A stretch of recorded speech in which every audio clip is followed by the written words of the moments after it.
छत्रपती शिवाजी महाराज उत्तम शिक्षकाप्रमाणे एक सर्वोत्तम प्रशिक्षक होते हे कोणाला माहिती नाही जास्त. यात जराही संदेह नाही. त्यांनी असंख्य मावळे आपल्या हाताखाली तयार केले. स्वराज्याची शिस्त सैन्यामध्ये वापरून त्यांनी गनिमी कावा हा अद्भुत प्रकार आणून स्वतःच्या मावळ्यांचे मानसिक बळ वाढवले होते. गनिमी कावा हा एक अद्भुत प्रकार होता. गनिमी काव्याच्या सहाय्याने कोणत्याही लढाईला गेल्यास आपणच जिंकणार अशी भावना त्या मावळ्यांमध्ये तयार होत होती. दिवसेंदिवस हीच भावना अधिक दृढ होत होती. त्यामुळेच स्वराज्याचे स्वप्न पूर्ण करण्यास गनिमी कावा एक प्रचंड महाशक्ती बनली होती. स्वतः शिवाजी महाराज हे उत्तम प्रशिक्षक असल्यामुळे त्यांनी त्यांच्या मावळ्यामध्ये उत्तम शिस्त निर्माण केली होती.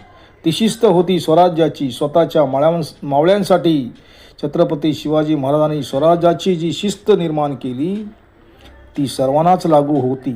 मग तो कुणीही असो, कोणत्याही जाती जमातीचा असो, हिंदू असेल अथवा मुसलमान असेल, सर्वांना शपथ एकच, फक्त स्वराज्याची आण.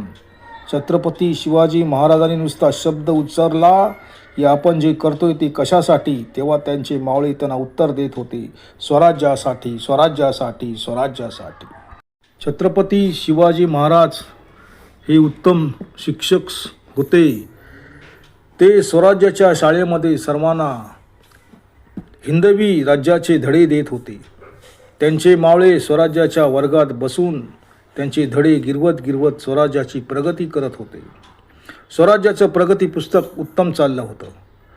मावळ्यांचा अभ्यास उत्तम चाललेला होता. त्यामुळे सर्व नेहमी पास म्हणजे उत्तम मार्गाने उत्तीर्ण होत होते. अधूनमधून लढायामध्ये त्यांची परीक्षा होत होती. त्यांच्या या सरावाला अजिबात खीळ बसली नव्हती. छत्रपती शिवाजी महाराज स्वतः उत्तम मावळे होते. ते स्वतः स्वराज्याचे पूर्णपणे भरलेले जोशपूर्ण आव्हान आपल्या मावळ्यांना करीत. एका मावळ्याने दुसऱ्या मावळ्याला केलेले आवाहन लगेच समजत होते. छत्रपती शिवाजी महाराज एक उत्तम प्रशिक्षक, एक उत्तम शिक्षक, एक वक्ते आणि एक समुपदेशक होते. स्वराज्य संस्थापक होते. हिंदूचे जागतिक मार्गदर्शक होते. सर्वात महत्त्वाचे म्हणजे ते विश्व हिंदू हृदय सम्राट होते. शिवाजी महाराज म्हणजे स्वराज्याचे उद्गार. छत्रपती शिवाजी महाराजांचे पाऊल पुढेच पडत होते. ते स्वराज्याच्या दिशेने पडत होते. त्याच्या मागून पडणारी सावली स्वराज्याची माऊली होती. त्या मागून चालणारे मावळे स्वराज्याचे बाहुबली होते. स्वराज्याचा एक मावळा म्हणजे हत्तीच्या बळाचा, बाहुबलीच्या शक्तीचा.